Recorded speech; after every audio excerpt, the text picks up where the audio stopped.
Hello, good evening, नमस्कार। भारत का पहला यानी India's first pilot project of underground coal gasification start हो चुका है, लॉन्च हो चुका है।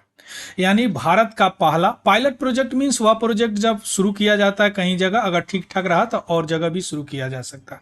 किसके द्वारा? Of course coal gasification project है तो मिनिस्ट्री ऑफ कोल के द्वारा शुरू किया गया है। यानी भारत का पहला भूमिगत कोल गैसिफिकेशन शुरू हो चुका है। क्लियर। अब हम यहाँ पे समझने का प्रयास करेंगे, कई कीवर्ड है यहाँ पे, और जो लोग यूपीएससी मेंस लिखने वाले हैं उनका पीटी अच्छा गया है तो बड़ा इंपॉर्टेंट है एनर्जी के दृष्टि से। क्लियर। सो अंडरग्राउंड कोल गैसिफिकेशन सबसे पहले देखेंगे कि यह न्यूज क्या है, चूंकि करंट अफेयर्स है। उसके बाद देखेंगे कि अंडरग्राउंड कोल गैसिफिकेशन क्या है। उसके बाद देखेंगे कि यह क्यों जरूरी है, मीन्स इसका एडवांटेज क्या है। उसके बाद देखेंगे कि इसका कंसर्न क्या है, डिसएडवांटेज क्या है। उसके बाद में देखेंगे क्या गवर्नमेंट कुछ और इनिशिएटिव उठा रहा है, क्योंकि कोल गैसिफिकेशन से क्या होगा, एनर्जी सेक्टर में हम आत्मनिर्भर बनेंगे, ये भी हम देखेंगे अभी। चलिए शुरू करते हैं, एक एक करके शुरू करते हैं। सबसे पहले न्यूज से। 24 जून 2024 यानी 24 जून 2024 को मिनिस्ट्री ऑफ कोल ने यानी कोयला मंत्रालय ने भारत का पहला अंडरग्राउंड कोल गैसिफिकेशन यूसीजी शुरू किया है। झारखंड में कहां पे? काष्टा कोल ब्लॉक, जो कि जामतारा डिस्ट्रिक्ट में है, झारखंड में। यह इनिशिएटिव इसके साथ ही ईस्टर्न कोल फील्ड लिमिटेड के साथ मिलकर किया है ना। अब यह क्या करेगा, इसका मेन एम, मकसद क्या है? इसका मेन एम है कि कोल इंडस्ट्री में क्रांति लाना। जैसे क्रांति कैसे आएगा? कोल जो कोयला है उसको वैल्यूएबल यानी मूल्यवान गैस में कन्वर्ट कर देना, यानी बदलना। In situ gasification, in situ means जहां है वहीं पे करना, यानी यहां पे कोल है तो यहीं पे गैसिफिकेशन करना। ऐसा नहीं कि यहां से कोल को ले जाके यहां जाके गैसिफिकेशन करना। आपको पता है कोल क्या है? कोल एक जीवाश्म ईंधन है, फॉसिल फ्यूल है। यानी फॉसिल फ्यूल मीन्स वाह वट बायो, जो भी पेड़ पौधे जानवर मिलियन ईयर्स एगो दब चुके हैं और मिलियन टेम्परेचर, मिलियन प्रेशर के कारण यह जीवाश्म फ्यूल में कन्वर्ट हो चुके हैं, मीन्स जीवाश्म ईंधन में बदल चुके हैं। लेकिन अब यह भी तो कभी ना कभी खत्म होगा। लेकिन आपको जान के आश्चर्य होगा, जितने जीवाश्म ईंधन, अगर कोल की बात करें, जितने अभी खदान है, जितने प्राप्त खदान है, उसमें से भी कुछ ऐसे हैं जहां इकोनॉमिकली वायबल नहीं है, इकोनॉमिकली वह मिनरेबल नहीं है, उसको आप निकाल नहीं सकते हैं, है ना। तो उसको क्यों ना वैल्यूएबल गैस में कन्वर्ट कर दे, कुछ मूल्यवान गैस बना ले, जिससे कुछ प्रोडक्ट बन जाएगा और इस वैल्यूएबल गैस से हम इलेक्ट्रिसिटी भी जनरेट कर सकते हैं। हीट के माध्यम से हीट करेंगे, टरबाइन चलाएंगे, mechanical energy into electrical energy में कन्वर्ट कर लेंगे जनरेटर से। क्लियर। तो यह न्यूज हो गया, है ना। इस तरह का प्लांट लगने जा रहा, शुरू हो चुका है झारखंड में, है ना। अब हम आते हैं कि कोल गैसिफिकेशन क्या है। देखिए, कोल गैसिफिकेशन यानी कोयला गैसीकरण, यह भी अंडरग्राउंड होगा। यह एक प्रोसेस है। क्या? एक प्रोसेस है जो कन्वर्ट करता है, बदलेगा क्या? अंडरग्राउंड कोल को एक मूल्यवान गैस में बदल देगा।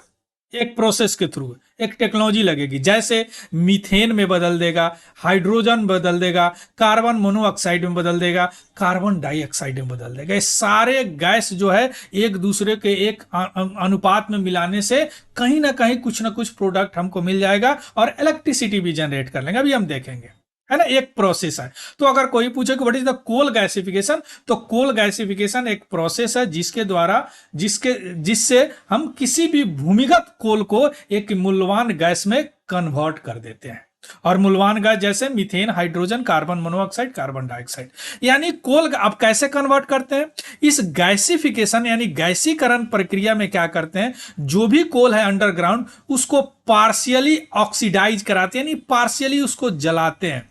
एयर अंदर डाल के, एयर में ऑक्सीजन, स्टीम, कार्बन डाइऑक्साइड भी अंदर भेजते हैं और उसको कंट्रोल्ड कंडीशन में, यानी टेम्परेचर कितना होना चाहिए, प्रेशर कितना होना चाहिए, ये सारे कंट्रोल्ड कंडीशन में उसको जलाते हैं। उस जलाने के बाद एक फ्यूल हमको मिलता है लिक्विड रूप में, उसको बोलते हैं लिक्विड फ्यूल। और यही लिक्विड फ्यूल को सीन गैस भी बोलते हैं। वाह, देखिए, तो सीन गैस भी समझ गए। सीन गैस क्या है? कोल गैसिफिकेशन के बाद जो प्रोडक्ट बनता है उसमें मेनली सीन गैस होता है, वह लिक्विड होता है। यानी सीन गैस में मेनली कौन कौन गैसेज होते हैं? इसका यूज आप पावर जनरेशन, हम पहले बता चुके हैं, पावर जनरेशन में यूज कर सकते हैं। मीथेनॉल भी बना सकते हैं। अभी इससे पहले मैं 1-2 दिन पहले मैं एक डिस्कस किया था हुच ट्रेजेडी। हुच ट्रेजेडी यानी जहरीली शराब की त्रासदी जो अभी तमिलनाडु में चल रहा, उसमें जो पोस्टमार्टम हुआ था, जो लोग मरे हुए थे, काफ़ी लोग मर गए हैं, उनमें मीथेनॉल मिला था। तो वहाँ मैं बताया हूँ मीथेनॉल क्या होता है। एक्चुअली मीथेनॉल मेनली जो है वह फॉसिल फ्यूल से निकलता है, जबकि इथेनॉल जो है बायो से निकलता है, यानी शुगर केन वगैरह से निकलता है। तो अगर शुगर केन से जो इथेनॉल निकलता है वो तो शराब है, उसमें अगर मीथेनॉल कहीं से आ गया ना तो वो जहर हो जाता है। यानी ईडेबल है इथेनॉल, मीथेनॉल ईडेबल नहीं है, पॉइजनस है ना। एक बार जाके चेकआउट कीजिएगा। तो मीथेनॉल भी बना सकते हैं सीन गैस से। यानी सीन गैस होता क्या है, अगर कोई पूछे तो वह कार्बन मोनोऑक्साइड और हाइड्रोजन का मिश्रण होता है। यहां से देखिए कार्बन मोनोऑक्साइड भी निकलता है कोल गैसिफिकेशन से, और हाइड्रोजन भी निकलता है। दोनों को एक अनुपात में मिला दे तो यही सीन गैस हो जाता है, जिसका इस्तेमाल मीथेनॉल बनाने में भी किया जाता है, जो इंडस्ट्री में यूज होते हैं, और पावर जनरेशन में भी किया जाता है, हीट जनरेट करके टरबाइन चला के। क्लियर? देखिए कैसे बनता है, थोड़ा पिक्चर से समझते हैं। ये कोल है ना। इस कोल को पार्शियली यानी अंशतः, पूरा नहीं, अंशतः जलाया जाता है। अब इसके लिए इंजेक्ट एयर किया जाएगा, बिना एयर का नहीं जलेगा, जो भी जरूरत है। CO2 भी जाता है ना। अभी जलने के बाद क्या होता है, यहां से जो गैस निकलते हैं उसमें बहुत सारे गैसेज होते हैं। जैसे आप देखें CO2 होता है, CO होता है, सल्फर डाइऑक्साइड भी होते हैं, बहुत सारे गैसेज होते हैं। तो CO को अलग कर देते हैं, जाने देते हैं। अब यहां से जो इंपॉर्टेंट सीन गैस में जैसे CO प्लस हाइड्रोजन, जो इंपॉर्टेंट है, मीथेन भी निकलता है CH4, इसको अलग कर लेते हैं, और वेस्ट और जो CO2 है उसको अलग कर देते हैं। अब यह जो कोल है यह एसेसिबल नहीं है, ये ऐसे ही बर्बाद चला जाएगा, और इसको हम ईंधन में बना लिए। इससे क्या हो गया कि आत्मनिर्भर हम ईंधन में हो रहे हैं। हमारे यहाँ वर्ल्ड का तीसरा सबसे ज्यादा कोयले का खदान इंडिया में, अभी देखेंगे, है ना। इस तरह करते हैं। थोड़ा सा और देखिए, इसमें ये कोल हो गया, वाटर भी डालते हैं, वाटर उसमें कई बार रहते हैं कोल खदान में, ऑक्सीजन ऊपर से डालते हैं, और उसके बाद एक कंबशन करते हैं, जलाते हैं पार्शियली। यानी देखिए कंट्रोल कंडीशन में अगर प्रेशर की बात करें तो 30 बार और मोर 1000 to 1500 degree kelvin corrosive slag H2O gas, है ना। अब इसके बाद प्रोडक्ट क्या निकलता है, कार्बन मोनोऑक्साइड, हाइड्रोजन, ये सब निकलते हैं, है ना। By product hydrogen sulphide, CO2 slag निकलते हैं। ये सारी आप बाई प्रोडक्ट के रूप में अलग हटा लेते हैं। इसका भी कहीं कुछ इस्तेमाल अगर होता है तो कर लेते हैं। मेनली एक गैस निकल जाता है जो कि मीथेन हो गया, सीन गैस होगा, जो बाद में हम फर्दर यूज कर लेते हैं इंडस्ट्री में और पावर जनरेशन में भी कर लेते हैं। क्लियर? इस तरह थोड़ा सा देखिए पूरा इसमें क्या क्या आता है। देखिए इसमें कोल हो गया, ये थोड़ा सा कोल में पेटकोक हो गया, अदर हो गया, कार्बन फीड्सवर्क, इसको यहाँ पे जलाते हैं, जलाने के बाद में वेस्ट आ गया। मरकरी होता है, उसको यहाँ से रिमूवल कर लेते हैं, मरकरी भी होता है। गैस क्लीन प्लांट लगा रहता है, जो भी क्लीन गैस है उसको बाहर निकाल लेते हैं, जैसे सल्फर डाइऑक्साइड को निकाल लेते हैं, CO2 को अलग कर लेते हैं जिसका कोई काम नहीं है, और सीन गैस जो बनता है उसको अगेन क्लीन करते हैं। और सीन गैस में क्या होता है, हाइड्रोजन और कार्बन मोनोऑक्साइड, और इसको बाद में यूज कर लेते हैं मिथेनॉल बनाने में, मिथाइल एसीटेट बनाने में, एसिटिक एसिड बनाने में, मिथाइल एनहाइड्राइड बनाने में, है ना। तो इस तरह के को बोलते हैं गैसिफिकेशन। और यह क्या अंडरग्राउंड हो गया, यानी कोल के खदान में ही करेंगे तो बोलेंगे क्या इसको, अंडरग्राउंड कोल गैसिफिकेशन। चलिए इस तरह का, और जो प्लांट इस तरह का होगा जो कोयले के खदान में काम करेगा। अब हम आते हैं इसके एडवांटेज या क्यों जरूरत है। थोड़ा सा शुरू में तो बता चुके हैं, लेकिन थोड़ा सा डिटेल्स देखिए।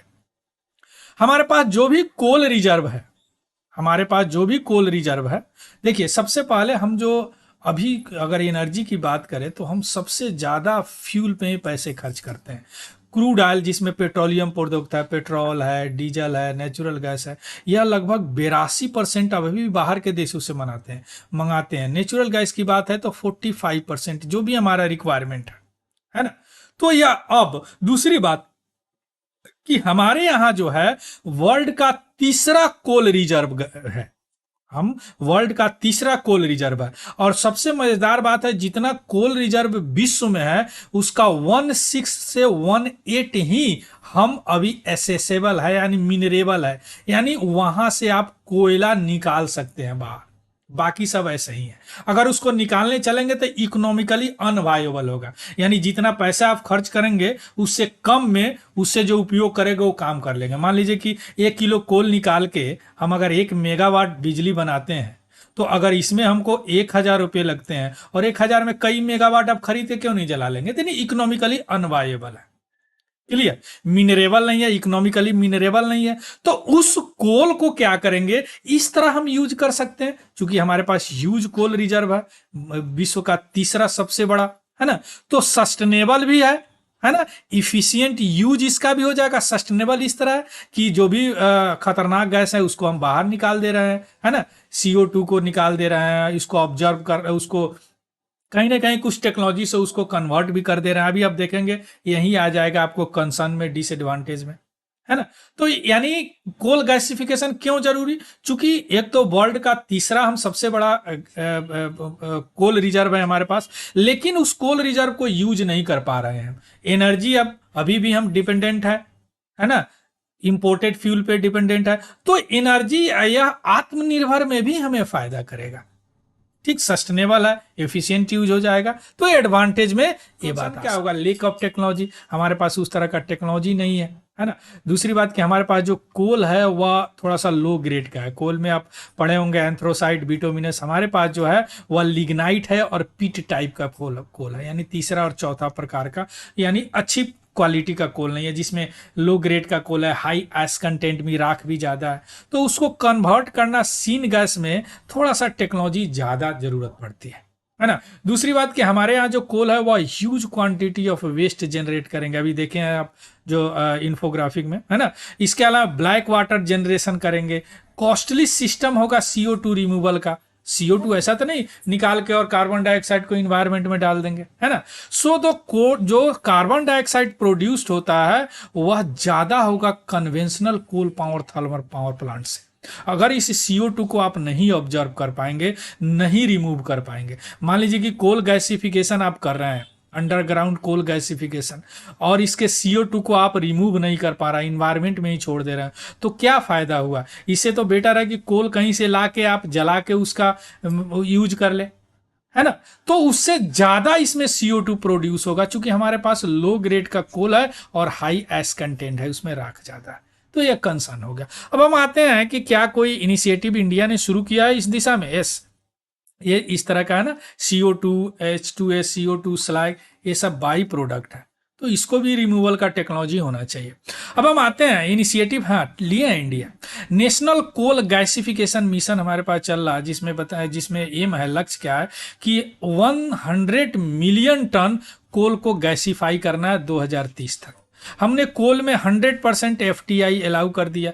इसके अलावा कोल में लिग्नाइट गैसिफिकेशन प्रोजेक्ट जो हमारे पास सबसे ज़्यादा है, लिग्नाइट कोल, वाइबिलिटी गैप फंडिंग स्कीम चला रहे हैं। यह होता है, या स्कीम क्या होता है, गवर्नमेंट जो होती है कुछ परसेंट 30 to 40% उनका अपना एक नियम होता है, या लोन के रूप में इंफ्रास्ट्रक्चर में देती है गवर्नमेंट, है ना। तो इसको वाइबिलिटी गैप फंडिंग स्कीम बोलते हैं। क्लियर, तो ये सब इनिशिएटिव गवर्नमेंट ने उठाए हैं। Clear, so this is all about the news. तो आपने देखा कि इंडिया का first underground coal gasification project शुरू हुआ है, कोल गैसिफिकेशन। अब इसको देखे आपने कि क्या होता है या कोल गैसिफिकेशन, है ना, इसको थोड़ा सा पिक्चर से आप समझे, उसके बाद में क्यों जरूरी है। पहले यहाँ पे देखे क्या क्या होता है कोल गैसिफिकेशन, है ना, क्या या कैसे किया जाता है, उसके बाद में व्हाई में देखे क्यों जरूरी है, उसके बाद में एडवांटेज आपने देखा, उसके बाद में कंसर्न आपने देखा, उसके बाद में इनिशिएटिव आपने देखा। तो ये सारे कीवर्ड यहाँ पे आपने देख लिया coal gasification. So this is all about the news. इसका PDF हमारे Telegram channel Tiwari general study से आपको मिल जाएगा, वहां से देख लीजिएगा, उसको भी डाउनलोड कर सकते हैं और उसको भी ज्वाइन कर लेंगे। अगर इंफॉर्मेटिव लगा हो तो प्लीज लाइक, शेयर, सब्सक्राइब और कमेंट जरूर करेंगे, है ना। यह इंपॉर्टेंट है एनर्जी सेक्टर के लिए, एनर्जी सिलेबस के लिए, है ना।